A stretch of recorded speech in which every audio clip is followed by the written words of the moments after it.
नमस्कार साथियों, मैं वीपीआरई टेक्निकल वेद में आप सभी का स्वागत करता हूं। तो साथियों, आज की वीडियो में हम बात करने वाले हैं सेशन 2023-24 के लिए हम यूडाइस प्लस किस तरह से सबमिट करेंगे। तो इसके लिए सबसे पहले आपको अपने क्रोम ब्राउजर में टाइप कर लेना है यूडाइस प्लस और इसको सर्च कर लेना है। इसको सर्च करते ही ऊपर जो आपको साइट दिखाई देगी यूडाइस प्लस, यहाँ पर आपको क्लिक कर देना है। जैसे ही इस पर क्लिक करेंगे यूडाइस प्लस का होम पेज कुछ इस तरह से आपके सामने ओपन हो जाएगा, जिसमें आपको ऊपर एक मॉड्यूल दिखाई देगा। सभी मॉड्यूल के लिए लॉगिन करें, यहाँ पर आपको क्लिक कर देना है। जैसे ही आप यहाँ पर क्लिक करेंगे तो इस तरह से आपके सामने ये इंटरफेस ओपन हो जाएगा। इसको थोड़ा सा स्क्रॉल डाउन करके नीचे करेंगे तो आपको देखिए प्रोफाइल एवं सुविधाएं, यहाँ पर आपको क्लिक कर देना है।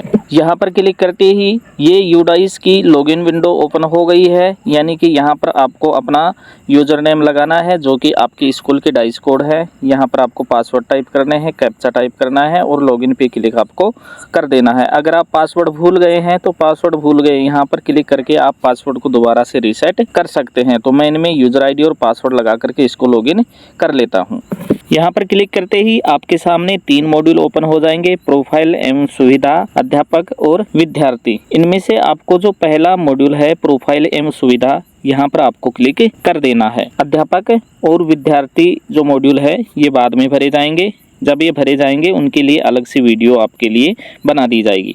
तो फिलहाल मैं प्रोफाइल एवं सुविधा पे क्लिक करके इसको आगे प्रोसेस कर रहा हूँ। प्रोफाइल एवं फैसिलिटीज पे क्लिक करने के बाद में ये डीसी ऐप का इंटरफेस कुछ इस तरह से हमारे सामने ओपन हो जाएगा, जिसमें आपको अपना डेटा कैप्चर जो प्रारूप है वो 1.1 से लेकर के और 2.8 तक की बिंदुओं में आपको भरना है। पहले आपको 1.1 से 1.23 यहाँ तक भरना है, फिर 1.24 से 1.36 यहाँ पर भरना है, फिर 1.37 से 1.52। ये सभी जो डोमेन हैं ये आपको 1 बाई 1 करके सभी को फिल करना है। तो इसमें जो पहला प्रारूप है डेटा कैप्चर प्रारूप 1.1 से 1.23, यहाँ पर मैं क्लिक कर देता हूँ। यहाँ पर क्लिक करने के बाद ये कुछ इस तरह से ओपन हो जाएगा।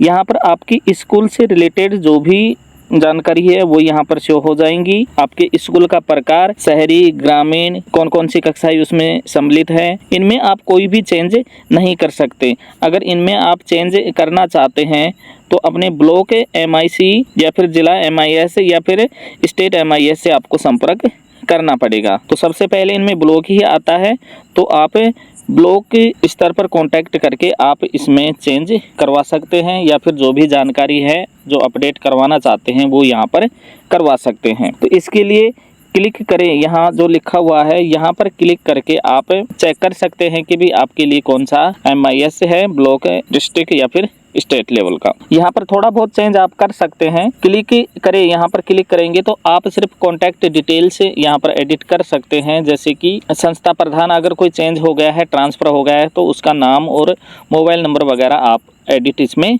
कर सकते हैं। किस तरह से करेंगे तो क्लिक करें, यहाँ पर क्लिक करके मैं आपको दिखा देता हूँ एक बार। जैसे ही आप यहाँ पर क्लिक करेंगे तो दोबारा से आपसे यूजर आईडी और पासवर्ड मांगेगा जो कि आपको फिल कर देनी है और लॉगिन आपको कर देना है इसमें। जैसे ही आप इसमें लॉगिन करेंगे तो इस तरह का इंटरफेस आपके सामने ओपन हो जाएगा। तो राइट हैंड साइड में ऊपर जो आपको 3 डॉट दिख रही है यहाँ पर आपको क्लिक कर देना है। यहाँ पर क्लिक करने के बाद में ये देखिए यहाँ पर 3-4 ऑप्शन आ गए हैं। मेरी प्रोफाइल, संपर्क विवरण अद्यतन, अतिरिक्त विवरण अद्यतन, स्थान विवरण अद्यतन। तो संपर्क विवरण अद्यतन सेकंड नंबर वाले ऑप्शन पे आपको क्लिक कर देना है।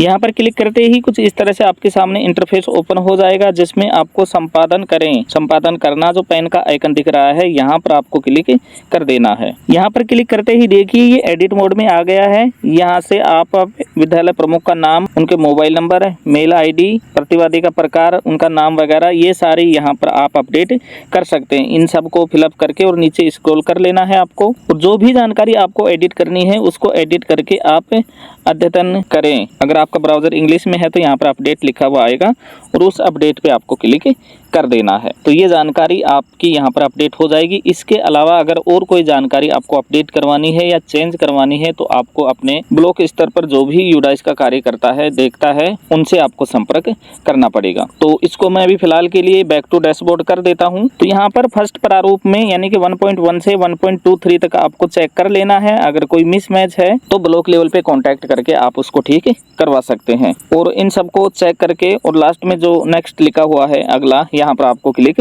कर देना है तो दूसरा प्रारूप आपके सामने ओपन हो जाएगा। दूसरा प्रारूप 1.24 से स्टार्ट हो जाता है। यहाँ पर एक विषय के रूप में पढ़ाई जाने वाली भाषाएं आपको भरनी है। वीडियो थोड़ा सा लंबा हो सकता है, इसलिए मैं आपको जल्दी जल्दी बता देता हूँ। जो चीज़ें थोड़ी सी कन्फ्यूजन पैदा करती है मैं सिर्फ उन्हीं को बताऊंगा, बाकी आप इनको पढ़ करके और अच्छी तरह से समझ करके इसको भर लेना है। तो एक विषय के रूप में पढ़ाई जाने वाली भाषाएं तो अपने स्कूलों में ज़्यादातर हिंदी इंग्लिश तो चलती है, साथ में संस्कृत चलती है और इसके अलावा कहीं कहीं उर्दू भी संस्कृत की जगह तृतीय भाषा के रूप में पढ़ाई जाती है। तो हिंदी आपको कौन कौन सी स्कूलों में पढ़ाई जाती है आपके स्कूल में, तो वो क्लास यहाँ पर सिलेक्ट कर लेंगे। किस तरह से करेंगे, जैसे यहाँ पर हिंदी सिलेक्ट कर लिया, यहाँ पर कक्षाएं चुन लेंगे, यानी कि 1 से 12 तक सभी में हिंदी पढ़ाई जाती है। संस्कृत सेकंड नंबर पर जैसे ही हम संस्कृत चूज करेंगे तो संस्कृत 6 से 10 तक पढ़ाई जाती है। 11th और 12th में वो ऑप्शनल होती है। इसी तरह से अंग्रेजी, तो अंग्रेजी कक्षा 1 से 10 तक कंटिन्यू पढ़ाई जाती है, 12th तक पढ़ाई जाती है, क्योंकि कक्षा 11 और 12 में भी कंपलसरी हिंदी सब्जेक्ट के रूप में पढ़ाई जाती है। तो इस तरह से कक्षाएं आपको चूज कर लेनी और ठीक है पे क्लिक आपको कर देना है। ये कार्य करने के बाद में ये जो क्वेश्चन आंसर है इनका हाँ या ना में आपको जवाब देना है, जो कि बड़ी आसानी से आप इसे फिलअप कर सकते हैं।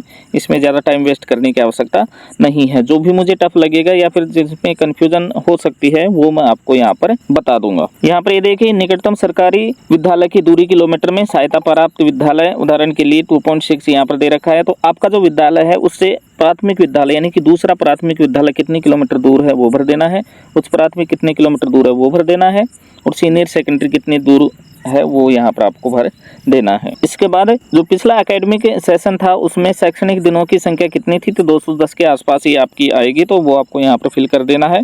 इसके बाद ये सारी जानकारी भरने के बाद सहेजे और अगला जो बीच वाला ऑप्शन दिख रहा है यहाँ पर आपको क्लिक कर देना है। सेव एंड नेक्स्ट आपको कर देना है। सेव एंड नेक्स्ट पे क्लिक करेंगे तो आपके सामने अगला प्रारूप ओपन हो जाएगा 1.37 से 1.56 तक। तो ये मैं थोड़ा जल्दी बताने की कोशिश कर रहा हूँ। अगर आपको कोई प्रॉब्लम आ रही है तो उस बिंदु का नाम बताना है। जैसे 1.44 में अगर कोई प्रॉब्लम आ रही है तो आपको कमेंट बॉक्स में 1.44 लिख करके और आपकी जो भी प्रॉब्लम आ रही है वो आप कमेंट बॉक्स में पूछ सकते हैं। तो 1.37 क्या आंगनबाड़ी केंद्र स्कूल परिसर के अंदर है, अगर है तो हाँ करेंगे, नहीं है तो नहीं करेंगे। अगर हाँ करते हैं तो उसमें यहाँ पर उसका नाम लिखना है, लड़के और लड़कियों की संख्या यहाँ पर लिखनी है, और वहाँ पर जो आंगनबाड़ी कार्यकर्ता है वो प्रशिक्षित है या नहीं है, हाँ या ना में लिखेंगे। और खिलौने, कठपुतलियाँ, खेल बोर्ड गेम्स वगैरह जो वहाँ पर आंगनबाड़ी में है या नहीं है यहाँ पर टिक मार्क कर लेंगे। अगर दूसरे आंगनबाड़ी संचालित है तो यहाँ पर कर देंगे टिक। इसके नीचे बाल वाटिका की स्थिति आपको बतानी है। क्या स्कूल से बाहर का कोई बच्चा नामांकित स्कूल में है या नहीं है तो हाँ कर देंगे, नहीं है तो नहीं कर देंगे। अगर हाँ करेंगे तो वो प्रशिक्षण में भाग ले रहा है या नहीं ले रहा है, यस और नो करेंगे। वर्तमान शैक्षणिक वर्ष में उपचारात्मक शिक्षण में भाग लेने वाले छात्रों की संख्या यहाँ पर देखिए। तो वर्तमान में उपचारात्मक शिक्षण लगभग सभी क्लासों में चल रहा है। कक्षा 3 से 8 RKSMB की हम चला रहे हैं, तो उपचारात्मक शिक्षण है। तो कक्षा 3 से 8 में जितने भी टोटल बच्चे हैं उन सब की संख्या यहाँ पर आपको दर्ज कर देनी है। शिक्षण संवर्धन कक्षाओं में भाग लेने वाले छात्रों की संख्या, तो शिक्षण संवर्धन भी कुछ कक्षाओं में चलता है, तो अगर ऐसे कोई छात्र आपके विद्यालय में है तो उनकी संख्या भी यहाँ भर देनी है। पिछले शैक्षिक वर्ष के दौरान स्कूल के दौरों का विवरण, अगर जो भी इंस्पेक्शन आपके स्कूल में हुए हैं तो उनकी संख्या भरनी है। CRC द्वारा कितने दौरे हुए हैं, ब्लॉक स्तरीय अधिकारी कितनी बार आए हैं और डिस्ट्रिक्ट लेवल अधिकारी कितनी बार आए हैं, उनकी संख्या यहाँ पर भर देनी है। SMC या SDM से संबंधित क्वेश्चन आंसर है जिनका यस और नो में आप जवाब दे सकते हैं। इसमें कोई ज़्यादा कंफ्यूजन वाली बात नहीं है। आगे चलते हैं इसमें। क्या स्कूल बिल्डिंग कमेटी का गठन किया गया है, अगर किया गया है तो यस करेंगे, नहीं तो नो करेंगे। क्या स्कूल ने अपनी एकेडमिक समिति का गठन किया गया है, हाँ तो हाँ, नहीं तो नो। क्या स्कूल ने अपने विभाग शिक्षक संघ PTA का गठन किया है, तो ये होता है सभी स्कूलों में, हाँ कर देंगे। अगर हाँ करते हैं तो कितनी मीटिंग्स आयोजित की गई उनकी संख्या यहाँ पर दर्ज कर देंगे। पिछले शैक्षणिक वर्ष में कितनी मीटिंग का आयोजन हुआ। क्या स्कूल सार्वजनिक वित्तीय प्रबंधन प्रणाली के तहत पंजीकृत है, अगर है तो हाँ, नहीं है तो नो करेंगे। क्या स्कूल में बहुकक्षा कक्ष इकाइयाँ हैं, अगर है तो हाँ करेंगे, नहीं है तो नहीं करेंगे। अब ये किस तरह से करना है, अगर आपकी स्कूल में अगर कंबाइंड क्लासेस चलती हैं, जैसे हमारे में 1st और 2 क्लास जो है 2nd क्लास वो कंबाइंड बैठती है, तो यहाँ पर मैंने कक्षाएं चुन ली है यहाँ पर जैसे फर्स्ट और सेकंड एक जगह बैठती है तो दोनों को सिलेक्ट कर लिया और ठीक है पे क्लिक कर देंगे। इसके अलावा जैसे और कोई सी भी अगर एक साथ बैठती है, जैसे 6 7 एक जगह बैठती हैं तो 6 और 7 को क्लिक करेंगे और यहाँ ठीक है पे आपको क्लिक कर देना है। क्या स्कूल परिसर का हिस्सा है? तो इसमें आपको हाँ कर देना है, क्योंकि स्कूल परिसर का ही हिस्सा है। क्या स्कूल परिसर के लिए एक हब स्कूल है? तो इसमें अगर आपकी स्कूल परिसर में 2 या 3 ब्लॉक संचालित हो रहे हैं किस तरह से, जैसे यहाँ पर अगर आप हाँ कर देंगे तो प्री प्राइमरी अलग सेक्शन में चल रही है, जैसे प्राथमिक शिक्षा के लिए प्राथमिक कक्षाओं के लिए अलग ब्लॉक है, उच्च प्राथमिक शिक्षाओं के लिए कक्षाओं के लिए अलग ब्लॉक है, माध्यमिक कक्षाओं के लिए अलग ब्लॉक है, तो आप यहाँ हाँ करेंगे, अदरवाइज यहाँ पर आपको नो कर देना है। इसके नीचे क्या स्कूल ने एक भारत श्रेष्ठ भारत के तहत कोई गतिविधि शुरू की है? यस नो करना है। क्या स्कूल फिट इंडिया स्कूल के रूप में प्रमाणित है? यहाँ हाँ कर देना है सभी को। क्या स्कूल सहकर्मी स्वयं शिक्षक मूल्यांकन के आधार पर प्रत्येक शिक्षार्थी के लिए समग्र रिपोर्ट कार्ड प्रदान कर रहा है? यस और नो करना है। पीएम पोषण के तहत परोसे गए मध्याह्न भोजन की यहाँ पर डिटेल देनी है, दिनों की संख्या और सहेजे और अगला जो लिखा हुआ है सेव एंड नेक्स्ट यहाँ पे क्लिक कर देना। ये नेक्स्ट फॉर्मेट ओपन हो गया है। क्या निःशुल्क पाठ्य पुस्तकों का पूरा सेट प्राप्त हुआ है? तो ये पाठ्य पुस्तकें प्राप्त हुई है नहीं है, TLM प्राप्त हुई है या नहीं हुई है तो कितने बच्चों को उनका लाभ मिला है, ये सारी जानकारी आपको भरनी है जो आप आराम से भर दोगे। इसमें 1.53 देख लीजिए एक बार। क्या माता पिता स्वयंसेवक कार्यात्मक साक्षरता एवं संख्यात्मकता FLN प्राप्त करने के लिए स्कूल का समर्थन करने में सक्रिय रूप से शामिल है? तो इसमें हाँ कर देना है। क्या स्कूल ने सहकर्मी शिक्षण शुरू किया है? अगर किया है तो हाँ करेंगे, नहीं किया है तो नो करेंगे। खेल सामग्री खेल उपकरण उपलब्ध है? अगर है तो हाँ, नहीं है तो नहीं। विद्यालय में गणवेश प्रदान की गई है तो हाँ कर देंगे, सभी बच्चों को ड्रेस वितरित कर दी गई है। और अगर इसमें हाँ करेंगे तो इसमें आपको मंथ चूज करना है कि किस महीने में आपने ड्रेस वितरित की है। ये सब भरने के बाद में सेव एंड नेक्स्ट पे आपको क्लिक कर देना है। इसमें आगे देखिए कुल मिलाकर सीखने के परिणाम आधारित मूल्यांकन आइटमों की संख्या। अगर आपने कुछ इस तरह से आइटम बना रखे हैं तो उनकी संख्या यहाँ पर कक्षा 6 से 12 तक आपको फिल कर देनी है। इसी तरह से पिछले सेक्शन वर्ष में बनाए गए मापदंड संदर्भित आइटमों की संख्या, उनकी संख्या यहाँ पर फिल कर देनी है। अगर कुछ भी नहीं है तो 0 यहाँ पर रहने देना है। क्या स्कूल के शिक्षकों ने शिक्षण एवं सीखने के लिए शिक्षण सहायक सामग्री उपकरण बनाई है? तो इसमें हाँ कर देना है, लगभग सभी बनाते हैं। क्या स्कूल सक्रिय रूप से शैक्षणिक संवर्धन गतिविधियां करता है, जैसे प्रोजेक्ट, समूह कार्य, पोर्टफोलियो, वर्चुअल लैब? तो ये सभी करते हैं, इसमें हाँ कर देना है। सीखने के परिणामों के में पहचाने गए कठिन स्थानों की कुल संख्या, ये देखिए 1.54.5। तो यहाँ पर आपको क्या करना है, सीखने के परिणामों में पहचाने गए कठिन स्थानों की कुल संख्या। जैसे क्लास फर्स्ट में आपके पास 5 बच्चे ऐसे हैं जो कि सीखने में कठिनाई महसूस करते हैं, तो उन बच्चों की संख्या आपको क्लास वाइज यहाँ पर लिख देनी है। साइबर सुरक्षा एवं अभिमुखीकरण प्राप्त करने वाले छात्रों की संख्या, तो इसकी जानकारी हम देते हैं बच्चों को, तो इसमें भी उनकी संख्या भर देनी है। मनोवैज्ञानिक सामाजिक पहलुओं पर प्रशिक्षण प्राप्त करने वाले छात्रों की संख्या यहाँ पर आपको भर देनी है। अगर नहीं है तो इसको 0 रहने देना है। स्क्रॉल डाउन करके नीचे कर लेंगे और सेव एंड नेक्स्ट पे क्लिक आपको कर देना।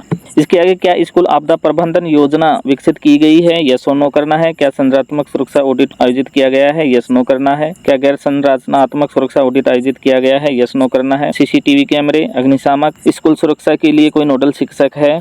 तो इनमें यस नो करना है। जो आप देख लेना है अपने स्कूल के हिसाब से कि वो चीज़ अपने स्कूल में है या नहीं है, तो यस और नो आपको उसमें फिल कर देना है। स्क्रॉल डाउन करके इसको नीचे कर लेता हूं मैं। इसमें छात्रों की उपस्थिति पर कब्जा से मतलब ये है कि छात्रों की उपस्थिति किस तरह से हो रही है स्कूल में, रजिस्टर में हो रही है या फिर शाला दर्पण पर हो रही है या फिर बायोमेट्रिक से हो रही है। तो यहाँ पर रजिस्टर में सभी स्कूलों में हो रही है।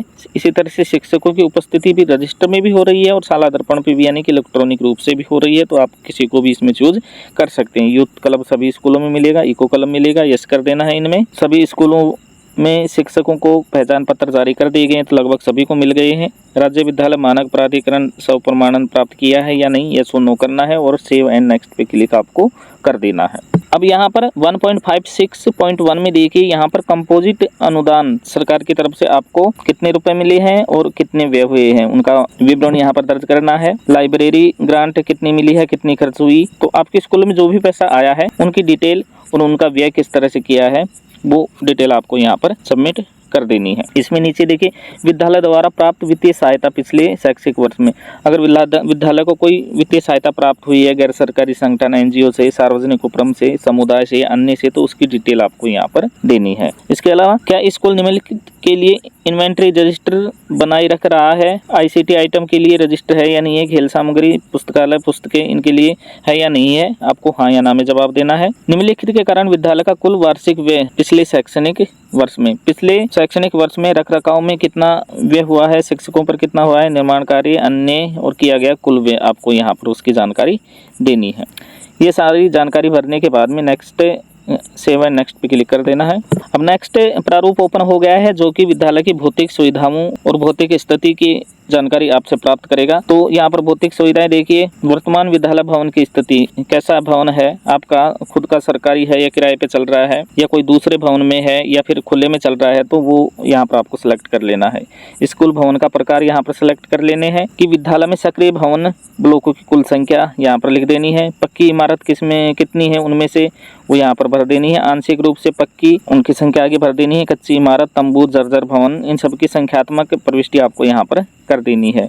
फिर चार दीवारी कैसी है ये यहाँ पर भरना है आपको, पक्की है, कच्ची है, तारों की है, चार दीवारी नहीं है, वो आपको यहाँ पर सिलेक्ट कर लेना है। फिर स्कूल में उपलब्ध कक्षाओं का विवरण, प्री प्राइमरी के लिए कितने कक्षा है, प्राथमिक के लिए कितने कक्षा है, उच्च प्राथमिक, माध्यमिक, उच्च माध्यमिक के लिए कितने कक्षा है, उनकी डिटेल यहाँ पर आपको भर देनी है। फिर कक्षाओं की संख्या पक्के, आंशिक रूप से, कच्चे और तंबू इस तरह से आपको देनी है। अच्छी हालत में कितने हैं, मामूली मरम्मत की आवश्यकता कितने कक्षों को है और बड़ी मरम्मत की आवश्यकता कितने कक्षों को है, ये डिटेल आपको यहाँ पर भर देनी है। इसके राइट हैंड साइड में 2.5 में अपन देखते हैं क्या विद्यालय में बिजली कनेक्शन उपलब्ध है, यस और नो करना है। पंखे वाली कक्षाओं की संख्या लिख देनी है। एसी युक्त कक्षाओं की संख्या लिख देनी है। हीटर ब्लोअर वाली कक्षाओं की संख्या आपको लिख देनी है। विद्यालय परिसर में सोलर पैनल उपलब्ध है, यस और नो करना है। कक्षाओं के अलावा अन्य कमरों का विवरण यहाँ पर आपको देना है। तो ये सारी चीजें आप भर सकते हैं आसानी से। इसके अलावा उपलब्ध कमरों को चिन्हित करें। विद्यालय प्रमुख यानी कि संस्था प्रधान के लिए अलग कमरा है या नहीं है, लाइब्रेरी के लिए है या नहीं है, सहायक प्रधानाचार्य, उप प्रधानाचार्य के लिए अलग कमरा है या नहीं है, तो इसमें यस और नो आप आसानी से भर सकते हैं और सेव एंड नेक्स्ट पे क्लिक आपको कर देना है। इस प्रारूप में आपको टॉयलेट से संबंधित आपको से जानकारी प्राप्त करेगा कि भी कितने टॉयलेट हैं, गर्ल्स के कितने हैं, बॉयज के कितने हैं, सही कितने हैं, क्रियाशील कितने हैं, खराब कितने हैं, तो ये जानकारी आप आराम से भर दोगे। पेयजल की उपलब्धता यहाँ पर पूछेगा, स्रोत पूछेगा क्या है, वर्षा के लिए जल संचयन की व्यवस्था है या नहीं है, तो ये आप भर लोगे आसानी से। खेल मैदान की सूचना यहाँ पर है। स्वास्थ्य परीक्षण कितनी बार हुआ है, अगर हुआ है तो ऊंचाई, वजन, आंखें, चिकित्सीय, गला, इन सब की जांच हुई है नहीं हुई है, यस और नो इसमें आपको करना है। बच्चों को दी गई कृमिनाशक गोलियां पूर्ण 2 खुराक दी हैं तो 1 करेंगे, आंशिक रूप से दी हैं तो 2 करेंगे। तो इन सबको देख लेना है आपको, ज्यादातर यस और नो में आंसर देना है जो आप इजीली दे सकते हैं। और फिर भी कोई प्रॉब्लम आती है तो उस पॉइंट का नाम और उसका नंबर लिख करके आप कमेंट बॉक्स में पूछ सकते हैं। इससे आगे सेव एंड नेक्स्ट पे क्लिक कर देंगे। इससे अगले प्रारूप में देखिए क्या स्कूल में निम्नलिखित सुविधाएं हैं। प्रश्न संख्या ए, बी केवल माध्यमिक और उच्च माध्यमिक अनुभाग वाले स्कूलों के लिए है। तो ए में है स्टाफ क्वार्टर, प्रधान शिक्षक, प्रधानाचार्य, सहायक प्रधानाध्यापक, उप प्रधानाचार्य के लिए आवासीय क्वार्टर है या नहीं है, ये सो नो करना है। टिकरिंग लैब है या नहीं है, ये सो नो करना है। प्रश्न संख्या सी, केवल माध्यमिक अनुभाग वाले स्कूलों के लिए एकीकृत विज्ञान प्रयोगशाला जिसमें कि विज्ञान और जीव विज्ञान के प्रैक्टिकल होते हैं या नहीं है, ये सो नो करना है। इसमें आप कर लोगे इसको। और इसमें नीचे चलते हैं, क्या निम्नलिखित चरण स्तर के लिए बोर्डिंग छात्रावास आवासीय सुविधाएं उपलब्ध है या नहीं है, प्राथमिक, उच्च प्राथमिक, यस और नो करना है। अगर यस करेंगे तो आपको उपलब्ध सीटों की संख्या लड़के और लड़कियों की देनी होगी, तो ये आप आसानी से भर लेंगे। इसके बाद इधर देखते हैं, इसमें क्या विद्यालय में निम्नलिखित प्रयोगशालाएं हैं, केवल उच्चतर माध्यमिक वर्गों के लिए है, भौतिक विज्ञान है या नहीं है, रसायन विज्ञान के लिए प्रयोगशाला है या नहीं है, जीव विज्ञान के लिए प्रयोगशाला है या नहीं है। तो इसमें ये मिलेंगे पूर्णतः सुसज्जित, आंशिक रूप से सुसज्जित नहीं है, और चौथा है लैब उपलब्ध नहीं है। तो इनमें एक को चूज कर लेना है। अगर आप यहाँ पर हाँ करेंगे तो आगे अगला कमरा उपलब्ध है या नहीं है, इनमें से भी आपको चूज करना पड़ेगा। तो हमारे विद्यालय में नहीं है ऐसी कोई भी सुविधा, तो मैंने 4 नंबर इसमें सेलेक्ट कर लिया है। क्या स्कूल में निम्नलिखित उपकरण है, सर्वदर्शी सार्वजनिक संबोधन प्रणाली, विज्ञान किट, गणित किट, तो ये स्कूलों में होते हैं। बायोमेट्रिक डिवाइस शायद नहीं होगी किसी भी स्कूल में, तो इनको सेलेक्ट करके और सेव एंड नेक्स्ट पे क्लिक कर देना। यहाँ पर देखिए कंप्यूटर या डिजिटल उपकरण की स्थिति देनी है। लैपटॉप, डेस्कटॉप, पीसी कितने हैं, संख्या भरनी है। लैपटॉप, नोटबुक, टैबलेट्स कितनी है, उन सब की संख्या भरनी है। यहाँ पर दोस्तों मैं फटाफट आपको इसलिए बता रहा हूँ क्योंकि वीडियो छोटी से छोटी हो सके, ज़्यादा लंबी वीडियो नहीं हो। अगर एक एक टॉपिक मैं आपको बताऊंगा तो ये वीडियो कम से कम 1 घंटे से ऊपर की हो जाएगी, तो इसलिए मैं जल्दी जल्दी आपको बताने की कोशिश कर रहा हूँ। फिर भी आपको कहीं समझ में नहीं आता है या फिर कोई कन्फ्यूजन रह जाती है तो मैं बार बार आपसे यही कह रहा हूँ कि आप कमेंट बॉक्स में पूछ सकते हैं। तो डेस्कटॉप, लैपटॉप, टैबलेट्स वगैरह की ये संख्यात्मक सूचना यहाँ पर आपको देनी है। स्क्रॉल डाउन करके नीचे कर लेंगे। Server, back camera, smart TV है या नहीं है तो कितनी है। इंटरनेट सुविधा, विद्यालय में इंटरनेट सुविधा का प्रकार मोबाइल फोन से ही चलता है सभी का। क्या इंटरनेट सुविधा का उपयोग शैक्षणिक उद्देश्य के लिए किया जाता है, यस और नो करना है। यहाँ पर क्या स्कूल में कंप्यूटर ICT लैब उपलब्ध है, अगर है तो आपको कंप्यूटर की संख्या देनी पड़ेगी, नहीं है तो ये ऑटोमेटिक यहाँ से ब्लर हुआ मिलेगा आपको। क्या समग्र शिक्षा के अंतर्गत विद्यालय में ICT लैब उपलब्ध है, हाँ या ना में आपको सिलेक्ट करना है। उपकरणों का उपयोग किया जा रहा है, अगर आप ICT लैब को नहीं करते हैं तो ये जो ऑप्शन आपको यहाँ पर बंद मिलेंगे। इससे आगे क्या विद्यालय में निम्नलिखित सुविधाएं हैं, शिक्षण के लिए ICT आधारित उपकरणों का उपयोग किया जा रहा है, यस और नो में आपको जवाब देना है। तो इसको आप आसानी से भर सकते हैं। और ये लास्ट प्रारूप है, तो यहाँ आपको सेव पे क्लिक कर देना है। सेव पे क्लिक करते ही आप डैशबोर्ड पे रिडायरेक्ट हो जाओगे। तो मैं यहाँ सेव पे क्लिक कर देता हूँ। डैशबोर्ड पर वापस जाएं, यहाँ पर क्लिक कर देंगे।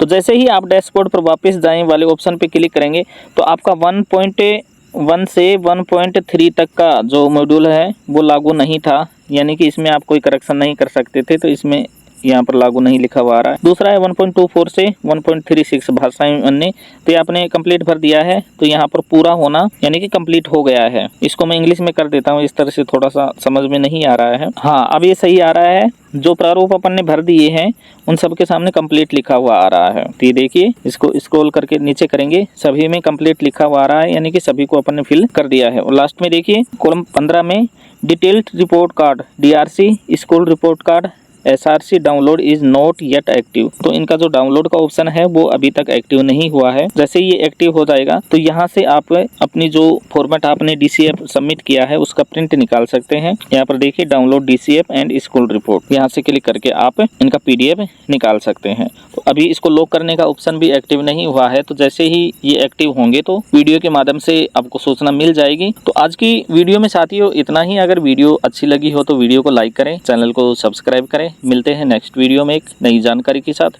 तब तक के लिए नमस्कार।